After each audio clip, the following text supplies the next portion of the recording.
This session is how smart card payment systems fail, presented by Professor Ross Anderson. He is a professor of security engineering at Cambridge University and author of Security Engineering. So thank you, and please enjoy the briefings. Thanks. So, America's in for a big change in how you pay for stuff. Since the 1960s, people have been using credit cards based on magnetic strip, and starting round about now, the banks are starting to introduce credit cards which are based on chips instead. Now, we've been using these in the UK for 11 years now, and we've got quite a lot of experience of how they break. We started off at the beginning figuring out that we understood what the likely shortcuts were that had been taken in design, and we thought we knew what the fraud would be. But reality turned out to be rather different. And over the past dozen years, my team and I have been monitoring this. We've picked up and investigated quite a number of rather ingenious hacks against the system. And there are, we think, some pretty interesting and important lessons for people to learn in America as you start building it and deploying it here. Now, chip and PIN is known formally as EMV, Europay-Mastercard-Visa. The card brands basically settled a big smart card patent dispute in 1995 and then spent the late 1990s evolving a specification and testing it, and this started being rolled out in the UK in 2003. It became mandatory in the UK for new issued cards to be chip and PIN cards by 2006, and one by one countries in Europe and Canada followed. In theory, all banks in the USA have got to start deploying chip and PIN for new card issue by 2015, but the industry isn't that disciplined, and it's going to be interesting to see how things develop. Now, there's an enormous story of failures and frauds, and there's a lot of general lessons for security engineers in what happened. Now, the concept of operations behind EMV cards is quite simple. If you replace the magnetic strip, which is easy to copy, with a chip, which is a lot harder to copy, then that makes card copying more difficult. The chip authenticates the card. At the same time, you want to authenticate the card holder using possibly stronger methods. And in many countries, in all countries in Europe, the default way of authenticating a card holder is a PIN. So when you go to a merchant terminal to do a point-of-sale transaction, in Europe, usually it asks you to enter a PIN. And the PIN is verified by the chip itself. ATM transactions are done as they have always been, and some countries have decided not to use PINs. Singapore, for example, decided not to use PINs because they believe that PINs are bad for customer protection. That if people are authenticated by PINs rather than by signatures, it's more difficult for a customer to win a dispute issue with a bank. And that's an interesting question that we're going to see tried out in the USA, because my understanding is that some banks are going to insist on you using your card with a PIN at the merchant point of sale, whereas other banks are going to go initially at least for a chip and signature card because they reckon it will be easier to deploy. Now, one of the other interesting things about EMV is how do you go about deploying it? Now, we all know about the many, many, many security systems that were beautifully designed by very clever engineers but never got any transaction in the real world, right? Because there are all the big network effects involved in deploying something. Who wants to use encrypted email if none of the people you exchange email with encrypt their email yet, right? We've all seen this problem. Sometimes we know how we can solve that. SSH, for example, got deployed because it gave you X-session teleportation as well as a more secure version of our login. And so how can you get an incentive for people to actually use this stuff? Well, the idea the banks come up with is what they call liability shift. At present, if I, as a cardholder, dispute a transaction, then the bank simply passes that transaction back to the merchant, they do a chargeback, and if the merchant gets too many chargebacks, they get fined, and if they get even more chargebacks, then they get their credit card service withdrawn. So that's straightforward. So what the banks say to merchants is, if you adopt EMV, if you spend all these millions of dollars on replacing your terminal fleet with chip and PIN terminals, then we guarantee that a properly authorized chip and PIN transaction will always be good for funds. If the customer disputes it, then the banking system will take the hit rather than the merchant. And this liability shift, together with some changes together with a reduction in the interchange fee that the merchants pay, is what has been successful in Europe in inducing merchants to spend billions and billions of dollars over the last 10 years in changing all the terminal fleets. So, here's the fraud history. The banks believed that by replacing magnetic strip card payments with a more secure alternative, they would be able to cut fraud. And as you can see, fraud went up, and then it went down, and now it's going up again. So there's some interesting things going on here, which I'll talk about briefly, and which we'll explain in later slides. So the top line is card not present fraud. That's basically stuff that happens on the internet. And as you see, the very first thing that the bad guys did when chip and PIN was introduced is they started doing fraud online rather than in stores. The second line, the yellow line, that's counterfeit. And as you can see, what happened is that counterfeit initially went down because it's actually really, really hard to counterfeit chip cards if you do it, by brute force the front door way. There are more subtle ways of doing it, which we'll discuss later, but the villains really haven't industrialized that. So what happened is that counterfeit fraud first went down, and then it went up again, because what the bad guys realized is that now that everybody's using PINs everywhere, this means that you can harvest card and PIN details from dodgy terminals anywhere, right? Because every merchant is now accepting PINs from customers. Previously, customers only used their PINs in ATMs. So if you wanted to steal card and PIN details, you basically had to put a skimmer in an ATM, and risk being seen by the CCTV and detected by the physical alarms and so on. But since chip and PIN was introduced, it became straightforward for people to either deploy dodgy terminals or else to tamper with existing terminals or even to use things like terminal malware. And once you have got credentials, then of course you can take them to America or to India or to Thailand or one of the countries that still does magstripe and use the card and magstripe fallback mode. There are various other lower level fraud modes that we'll talk about. So there's also a moral hazard here, because in the old days, the system, the banks and the merchants, were somehow liable. But what happened when you introduced EMV was this: that if a transaction is said to have been a chip and PIN transaction, then the merchant doesn't pay for it, the bank takes on the liability, and then the bank can go to the customer, and in many cases does go to the customer, and says, your card and your PIN were used, therefore you were negligent or complicit. Therefore it's your fault and we won't give you your money back. If, on the other hand, a PIN wasn't used, the bank reverses the transaction back to the merchant. So look what's happened. The bank isn't liable for fraud anymore. And if the bank's not paying for the fraud, then why should the bank bust a gut to keep the system secure? This is one of the big untold stories of the chip and PIN scenario. So this slide basically sums up what I said, that EMV was supposed to abolish fraud, or at least substantially reduce it, and it didn't. Fraud went up and then down, and now it's going up again. Card not present fraud shot up rapidly. Counterfeit fraud took a couple of years and then shot up once the crooks realized how to do it. And the overall effect was as if you had taken a bulldozer and driven it across the landscape. The rivers of crime are still flowing, they're just flowing in slightly different channels.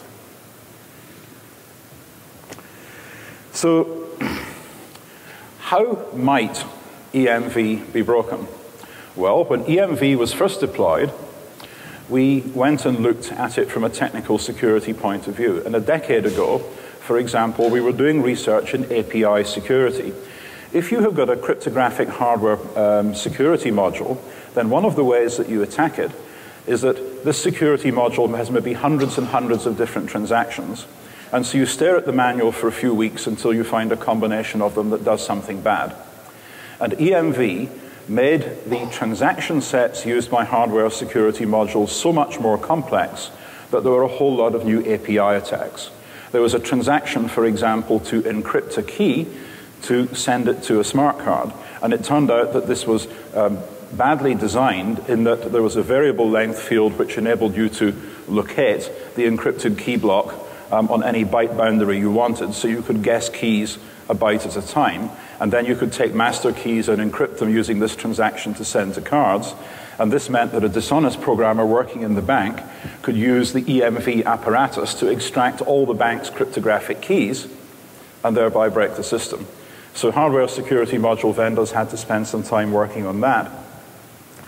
And 2 research students that I had working on that project are now working for Square and for Deutsche Bank.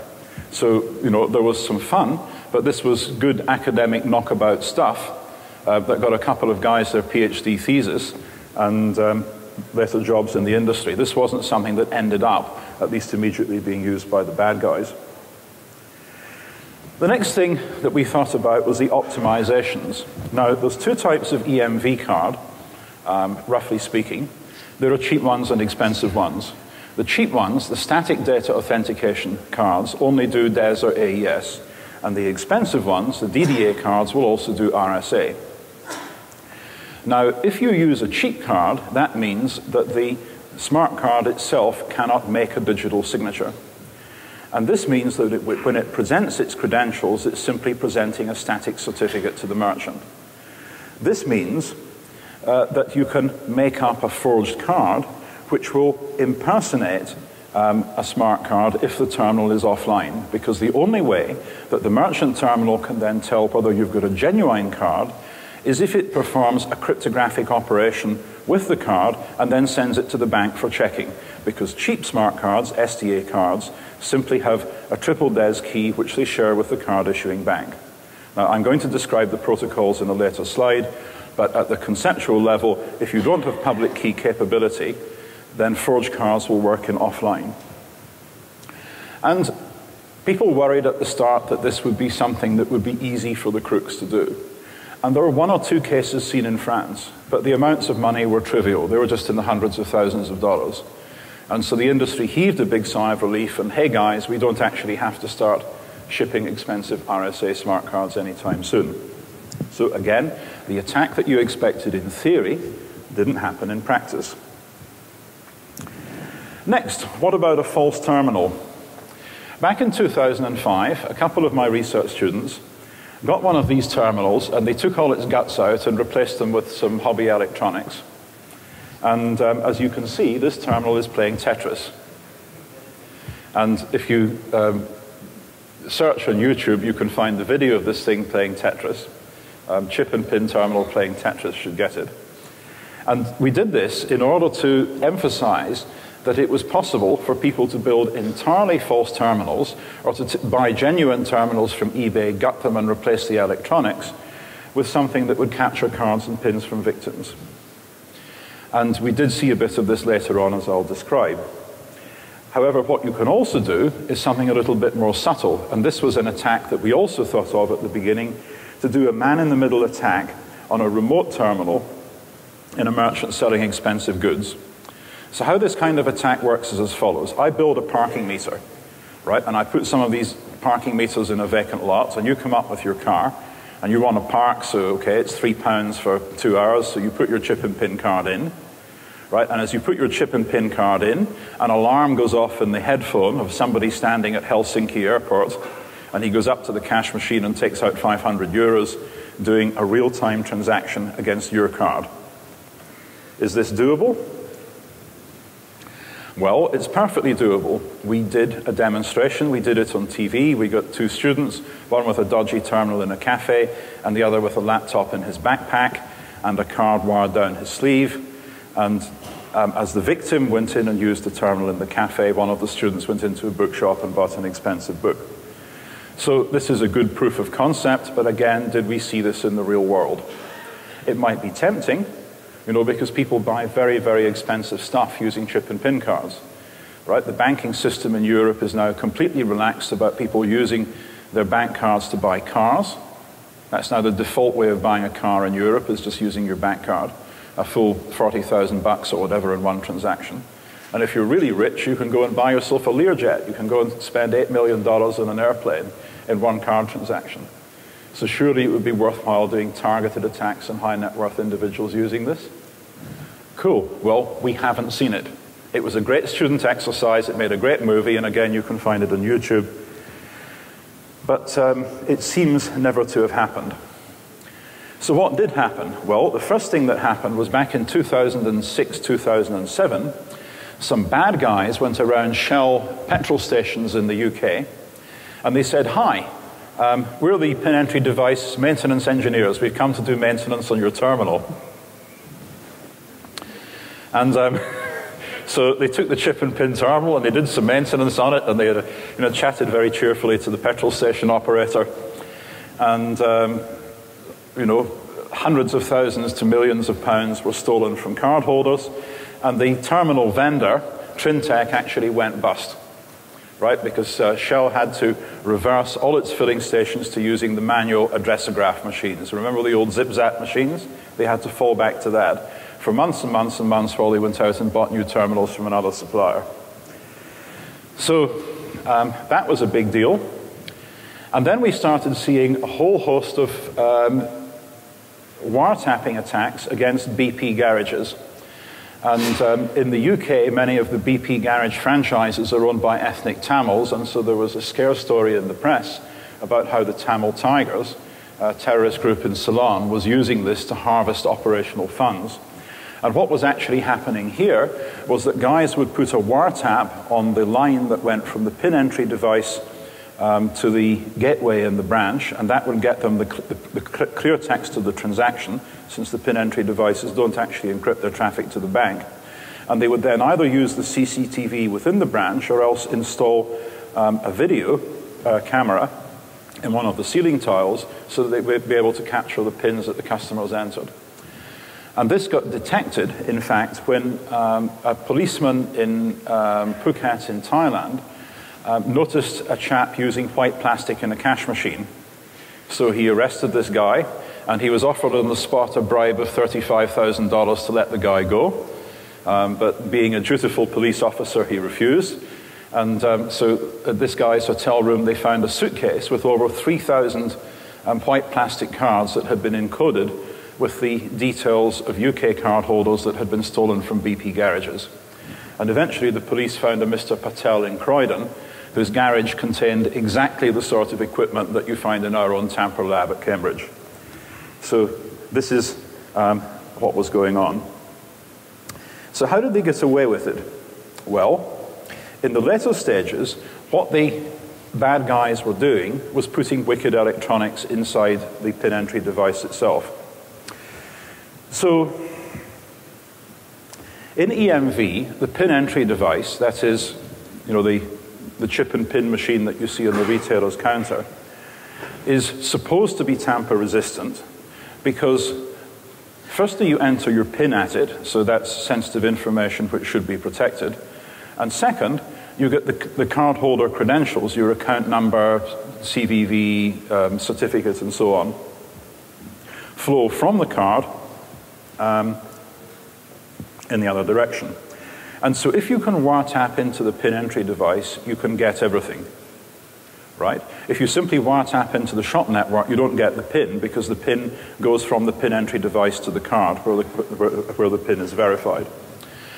And so if you went and looked at the Visa website, they said that pin entry devices were supposed to be tamper resistant, that they were evaluated under the common criteria. And you can go and download the protection profile that they used, and according to this protection profile, it should cost $25,000 to defeat a pin entry device. That's not to find a class attack on a particular make of pin entry device, that is per physical unit. Okay? So the idea is, just as it takes you a lot of money to get your iron beam machine and drill into an individual smart card, so it should cost you a huge amount of money to Trojan an individual pin entry device. So we went on eBay and we bought a dozen or so pin entry devices. And this is the inside of the Ingenico 3300, which is the most commonly used pin entry device in the UK at the time. And you can see where the 4 switches are highlighted in red. These are 4 studs under the keyboard, which, so long as the device is closed, depress or make contact on 4 switches on the keyboard PCB, which you can see above there, also outlined in red, and also shown on the side here. So if you open the shell of the device, then these switches go open circuit, and that causes the cryptographic key material within the pin entry device to be zeroed. In effect, it turns it into a brick. Right? Once that key material is gone, the banking system will no longer recognize that as a pin entry device. They put various other things in as well to make it supposedly very, very difficult, so that, for example, where you have got some of the circuitry that's sensitive, they put tamper-responding, tamper-sensing meshes around it on little PCBs that stick up. And as you can see at the right-hand side of the PCB, some of the PCBs also have tamper meshes going through them at lower layers. So if you try and drill through them, you will either make something open circuit that should be closed or something closed circuit that should be open. And again, all the cryptographic key material is zeroized. So did this work? Well, if you let a couple of bright research students loose on a tamper-proof terminal, it often doesn't stay tamper-proof for very long. And so once they dismantled a few of these terminals and looked at them, a couple of my students, Sardrimmer and Stephen Murdoch, observed that if you went in through the back of the terminal, and you can see in that compartment in the back there, there's a paper clip sticking in a little hole. Well, if you drill exactly there, you can evade the tamper detection mechanisms, and you can drop a contact onto the serial line that carries the pin from the pin pad to the card and carries the credentials from the card to the pin pad. So there's one place where you have to drop a paper clip and you get everything. And what's more, the terminal has got this little compartment in the back where you can conveniently put your wicked electronics. Now, we understand that the manufacturers offered the banks the option of putting a separate encryption unit in the back of the device there so that the traffic from the pin entry device to the bank could be encrypted. The banks couldn't be bothered. And instead, that provided a wonderful place for you to put bad stuff. So we came to the conclusion that this pin entry device, which supposedly cost $25,000 to tap, could actually be tapped with 10 minutes work and a few dollars worth of components. So we went to GCHQ, which runs the Common Criteria scheme in the UK, and we said, listen, pal, this here Common Criteria evaluated pin pad, it's a load of old dingoes droppings, isn't it? What are you going to do with the commercial licensed evaluation facility that's inspected it? And GCHQ scratched its head and said, this isn't one of our problems, mate. This thing was never Common Criteria certified. Oh, but Visa claims it's Common Criteria evaluated. Well, why don't you speak to Visa? So we did. And we went to spoke to Visa, and they said, well, we agree it's not Common Criteria certified, because to get it certified, we'd have to share the evaluation report with GCHQ, and that would be bad for security. Okay, fine. So what did you do? I said, well, they said, we evaluated it according to Common Criteria principles and procedures using a clef, just as if it had been a Common Criteria evaluation, but then we kept the evaluation reports ourselves. Oh, I said. So we went back to GCHQ and we said, listen, mate, these guys are passing off your brand. They're undermining your trademark. Who the hell is going to believe in Common Criteria if this sort of rubbish gets advertised as a Common Criteria evaluation? And I said to GCHQ, look, you've got the Digital Millennium Copyright Act. Why don't you just put a notice on Visa and MasterCard and Barclays and so on for passing off your trademark and tell them to stop it, otherwise you'll have their websites taken down. Oh no, they said, we could never do anything as aggressive as that. Well, hey. So following a responsible disclosure period, we went public with this in 2008, and the Banks Trades Union said that it wasn't a problem. You know, most bad guys aren't as clever as these Cambridge students, and they won't be able to do an attack like this. But in fact, the bad guys were already doing an attack like this, and in July 2008, there's a couple of brothers called Khan were arrested in Birmingham for having had access to the warehouse in Dubai where these terminals went en route from the factory in China to the distribution network. And they were putting wicked electronics in them. And so for a period of time in 2008, you could go into a store in Britain or a bank branch in the Netherlands, and you could put your chip and PIN card in a PIN entry device that they had just ordered from the factory in China. They took it out the wrapping, they put it on the table in their branch, and they started doing business with it. Right? And this PIN entry device contained wicked electronics that would take your card and PIN details and would then SMS them to a guy in Karachi. So the Khan brothers got their collar felt, and they were supposed eventually to be tried in October 2011, but they got off because the banks wouldn't provide any evidence against them because it was too embarrassing. So they not only got to steal a few million, they got away with it and they got to brag about it. Next attack, the no-pin attack. Round about 2009, after Mr. Khan had been arrested, we got a number of people coming to us saying, you know, help, my card and PIN have been used, and you know, after my card was stolen, and the bank says I must have compromised my PIN, but I didn't. I never wrote it down. They won't give me my money back. What could be going wrong? So we investigated what could possibly be happening. How could you use a stolen chip and PIN card without knowledge of the PIN? And the responsible disclosure in this case involved disclosing it on the Newsnight, which is the UK's main late evening news program. And let's see if we can roll the video.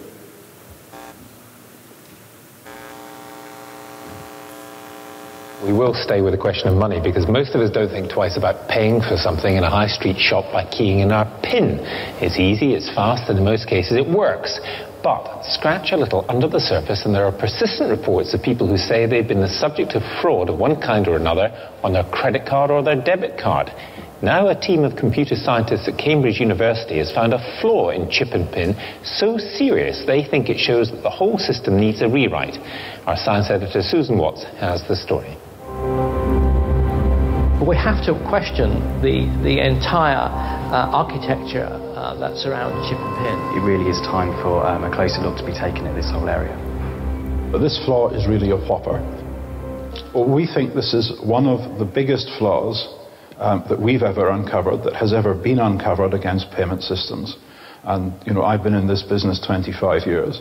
This is a flaw on a system that's used by hundreds of millions of people, by tens of thousands of banks, by millions of merchants. So how does the attack work?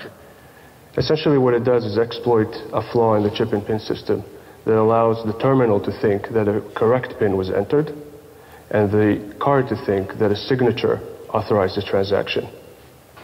So at the end, the receipt says verified by PIN. The bank is going to think that the PIN was entered correctly, but the criminal actually did not know the PIN.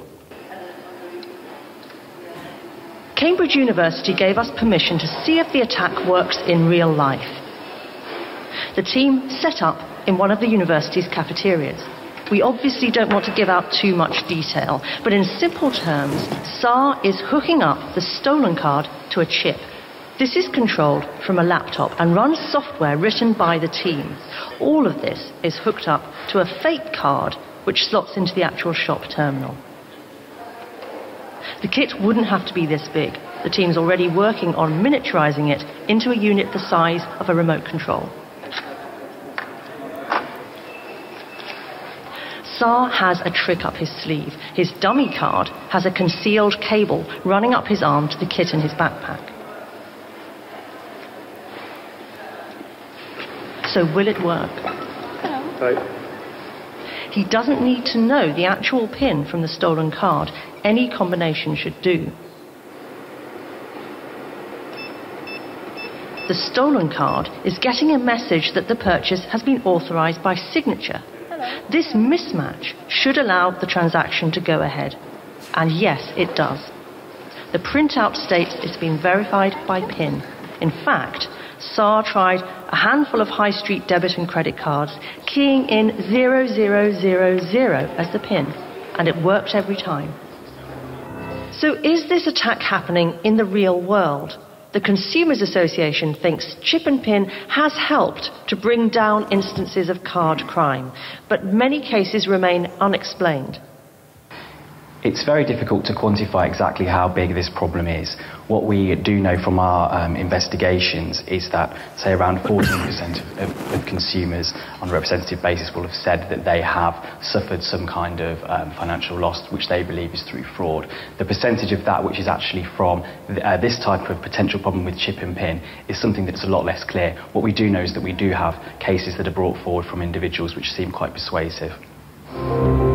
We understand that behind the scenes, some of the banks are already working on fixing this flaw, but they obviously haven't all fixed it yet, because the banks didn't alert any of us to the purchases we made using the Cambridge attack, our cards, and a PIN of 0000.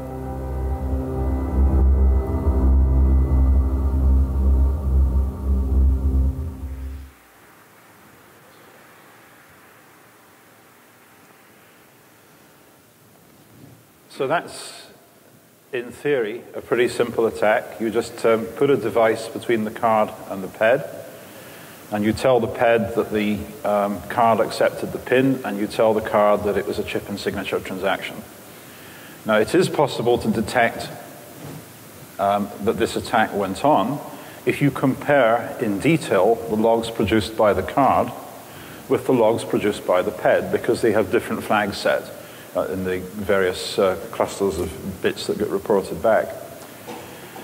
But it's harder than you might think, because where are you going to do this checking? Do you do it in the PED? That means reprogramming tens of millions of PEDs in the field, and they're run by acquiring banks, not by the issuing banks who are blaming their customers for this fraud. Do you do it in the network switches? Well, Visa doesn't want to admit that it was at fault in misdesigning the system so that this could happen. The specifications are very, very obscure on the point. If you're an acquiring bank, then in theory, if all the transactions are online, you should be able to spot this. But again, how much of an incentive do you have if you can just blame your customers for the fraud? And so, while there's publicity about it, while there's an active attack in progress, you might want to try and do something about this.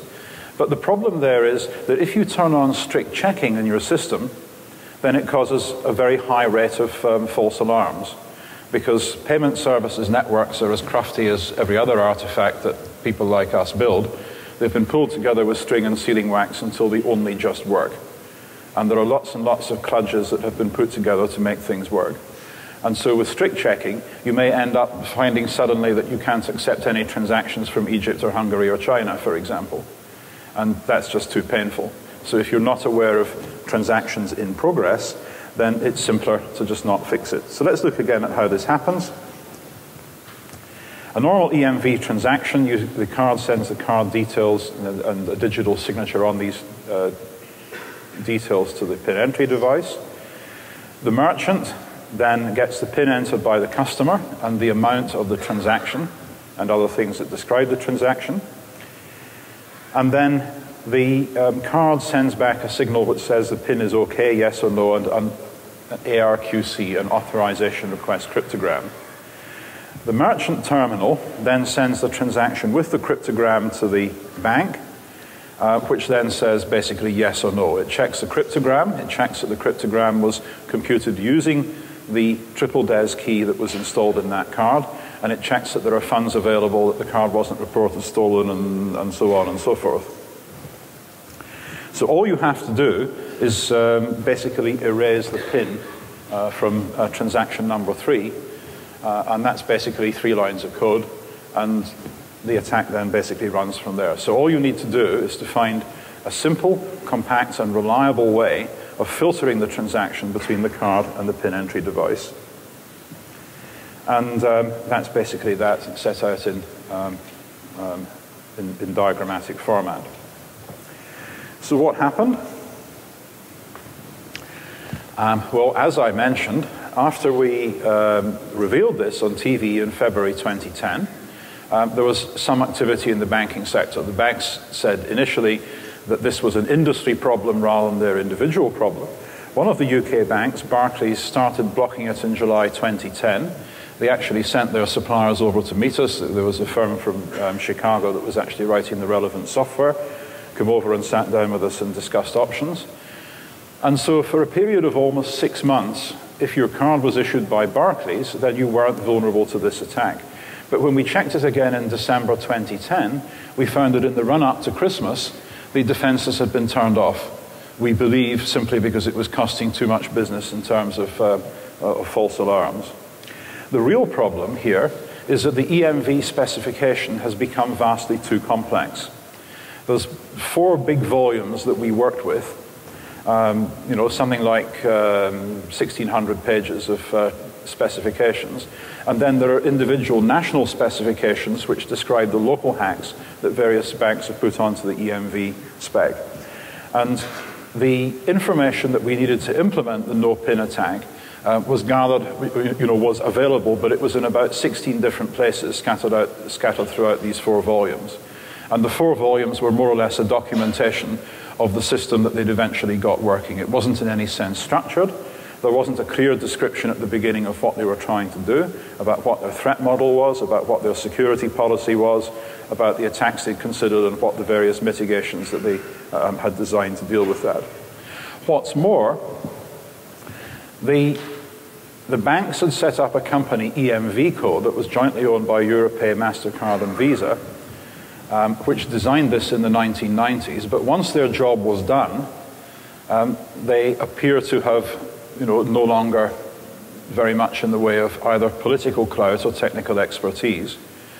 And the spec is now being driven by the vendor community, 100-odd vendors, plus national banking associations have got their own little hacks that they put on top of this. And of course, when you've got an ecosystem with 100-odd vendors and 20,000 banks and millions of merchants, you've got a governance problem. You end up with the tragedy of the commons, in that nobody sees it as their job to step up to the plate and say, hey guys, it's about time that we refactored all this and wrote a proper EMV 5.0 specification. I did try and suggest to the Federal Reserve that they insist on this as a condition of letting EMV be deployed in the USA, but you know, the Fed doesn't have the kind of power that you would need to force the banks to do that. So how did the industry respond to our stuff? Well, later that year, they wrote to our university's PR department asking for the master's thesis of one of our guys, Omar Chowdhury, who'd been involved in this project, to be taken offline in case it was of too much help to the bad guys. And we wrote back to them saying, hey, you know, the bad guys know this stuff already, because after all, it was the bad guys who discovered this attack. We merely followed in their footsteps and figured out what they were doing when the banks couldn't be bothered to do that. And at present, you know, we get out our machinery from time to time and we check this in the university cafeteria. And at present, last time we looked a few months ago, only HSBC appears to be blocking this attack in the UK. Now, it's not just the UK.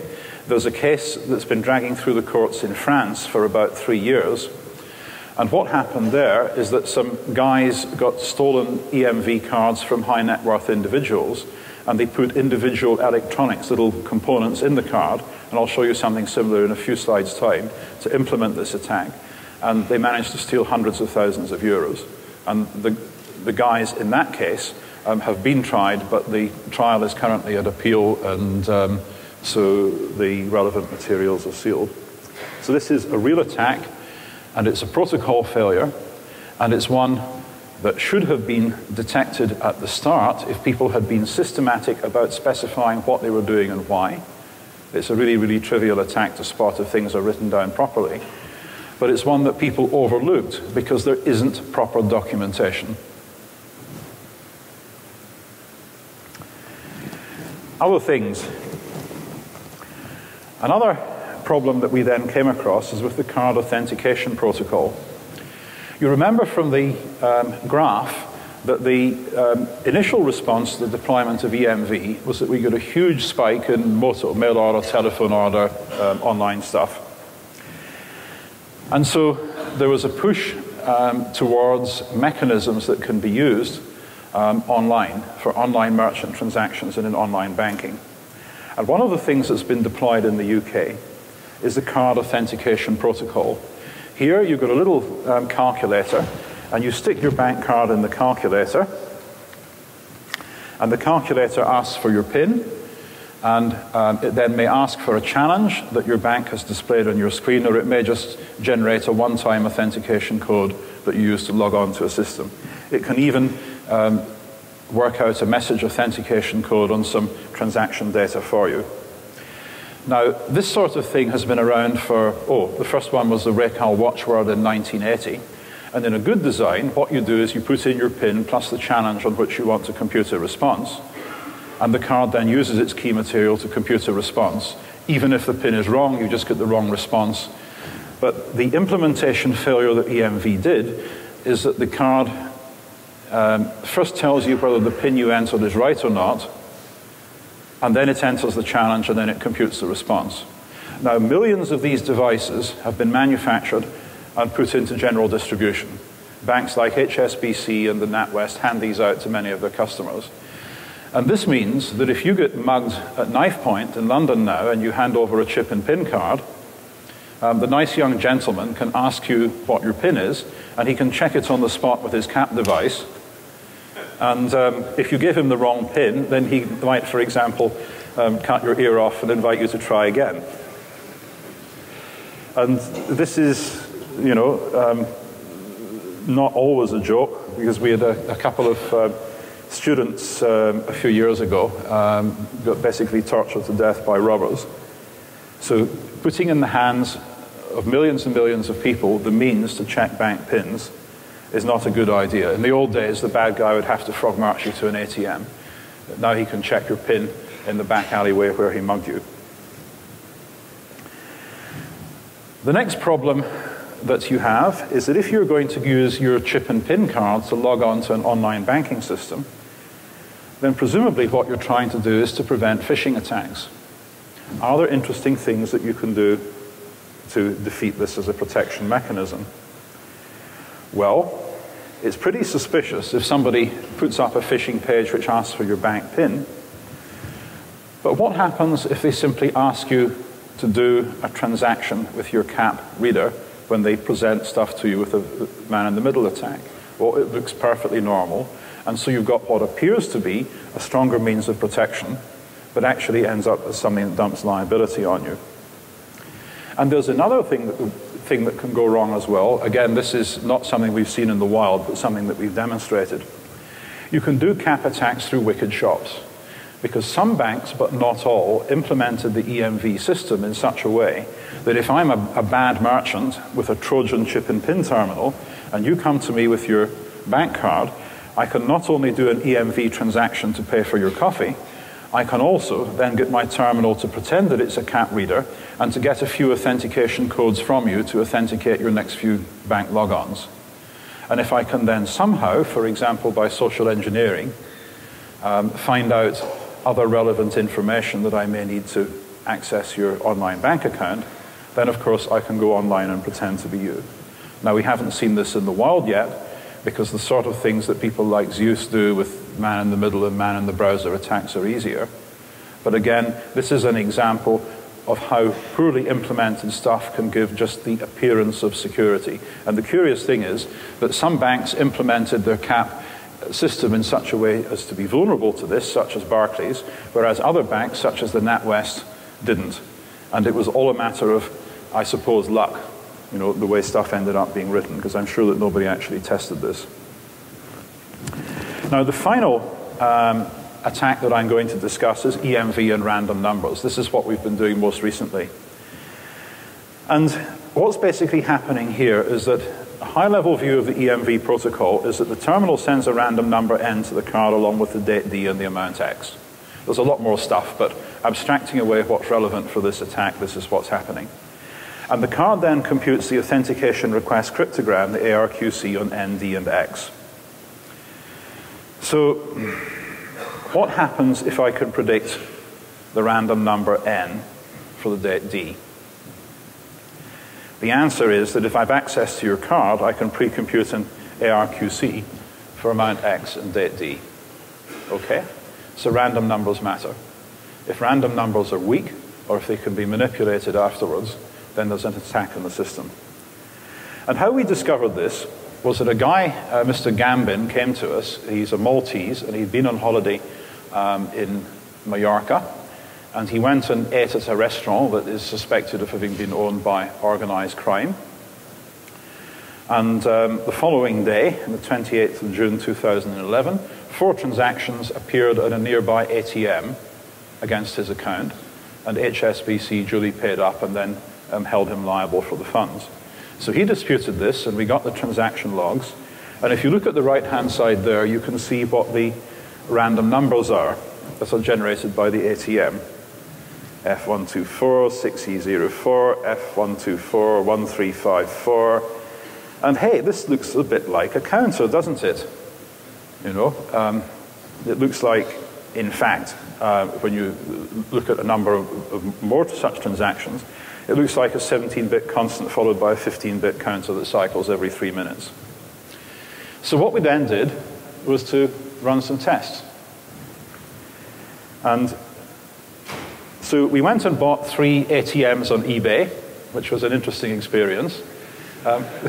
You could buy ATMs for $100 or so, and we did, and we went down to East London to take delivery from this warehouse that was full of dead ATMs, dead gambling machines, all sorts of other stuff like that. And we handed over our cash to a couple of guys who looked like they were Al-Qaeda terrorists from Central Casting.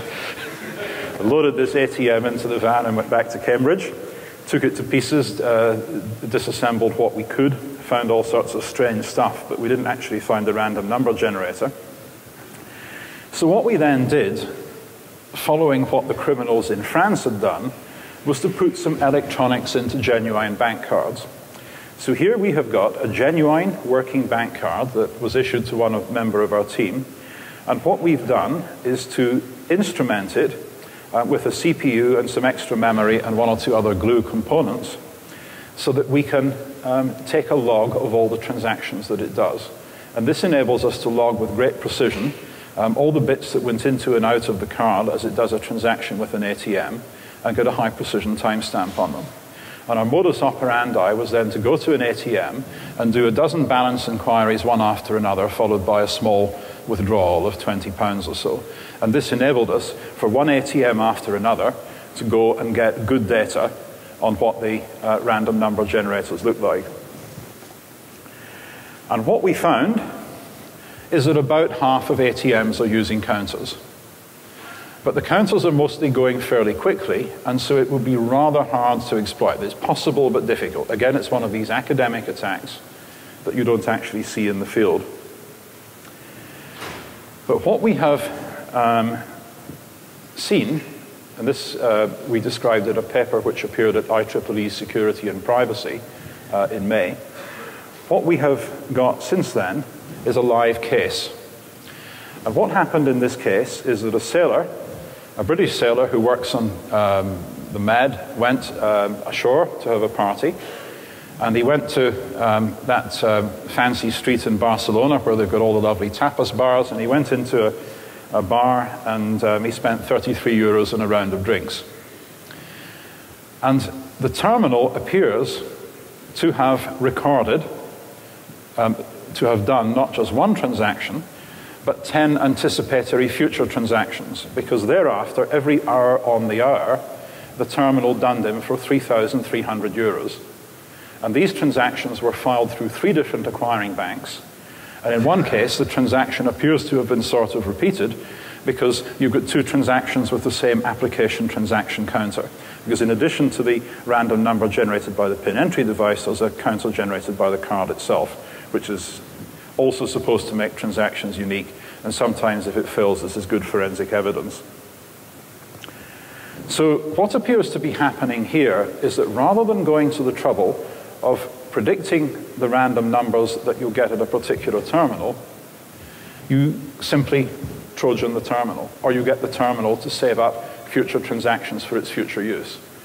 And if the transaction you did earlier was done with a random number of n, and the terminal now wants to generate a random number of n prime, you just throw away n prime and you file the transaction with the random number n that you first thought of.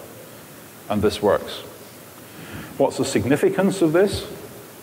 Well, as Carsten Knoll pointed out, once you have got an attack on a system like this, then if you have got malware infestations of large numbers of terminals, and there's been other talks at this conference which describe how that's sadly rather feasible, then your mafiosi can sit in the center and he can have a number of terminals where he harvests transactions from high-value cardholders, and he can have a number of terminals where he replays them. Now, these could be terminals in places like the Ukraine, or they could be high-value terminals, Diamond Dealer on Bond Street, guy selling Rolls-Royce motor cars in Berkeley Square, wherever. If you manage to Trojan a terminal where, in a merchant where you can get negotiable value away, then of course you use that as a cash-out place, and you can make all sorts of speculations about how a gang might efficiently go about doing this. Now, we've not seen that yet, but we have now seen a number of cases where somebody who goes and uses their transaction at some mildly criminal premises, and in this sailor's case, this is some kind of pole dancing bar, right? So there's possibly some kind of mafia involvement in its ownership. We've seen also cases in Krakow in Poland where people on a stag night went and drank at a particular pub, and there was another pub, a brothel next door, and the transactions appeared on the to come from the brothel next door. And there was another case where people went on a stag night to Lithuania, and again, transactions that they didn't recognize appeared later on, which had obviously been gathered by means of some kind of Trojan terminal. So this is now an attack that's clearly starting to be deployed, and modus operandi is there, the kit's obviously there. Obviously there's somebody probably in Eastern Europe who will make you a pin entry device or Trojan you a pin entry device that will do this, and it's starting to be done. Back-end failures, case RV Parsons, Manchester Crown Court last year.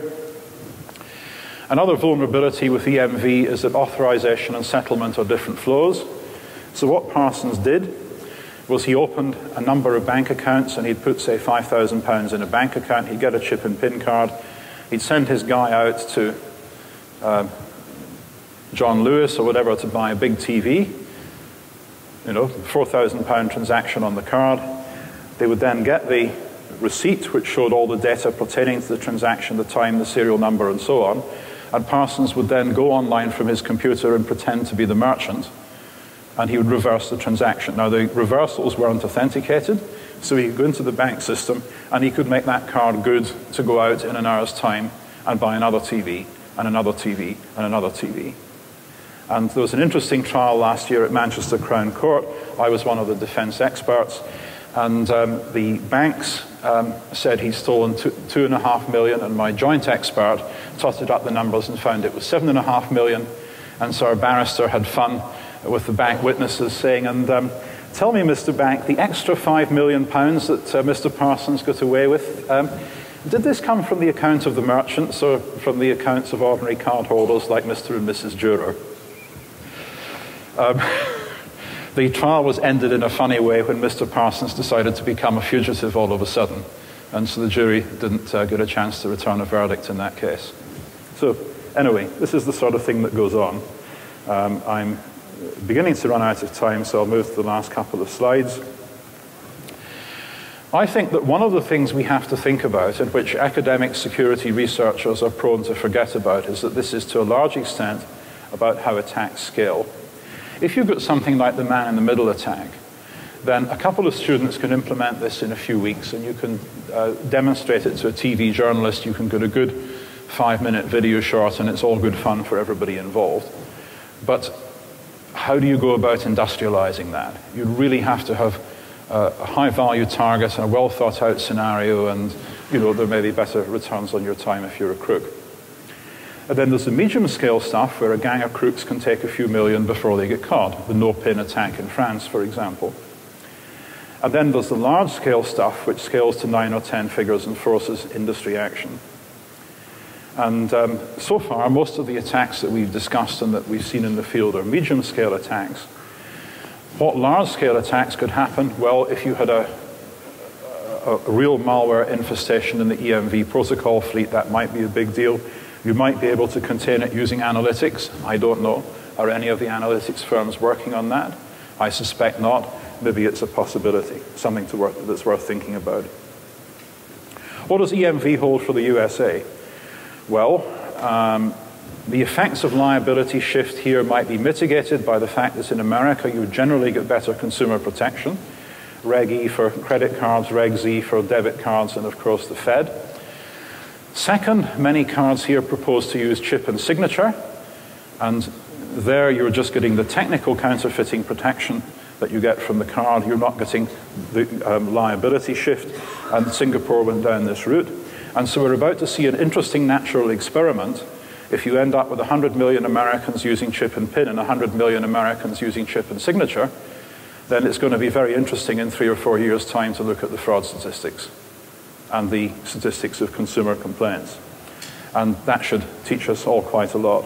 In the meantime, there's an awful lot of interesting stuff for people in this community to do, because EMV isn't a single protocol that's cast in stone. It's rather a big, rambling, crafty toolkit for you to build payment protocols. And depending on how competent you are and how much attention you pay to the detail, you can either come up with a protocol that's really rather secure or something that is really bloody awful.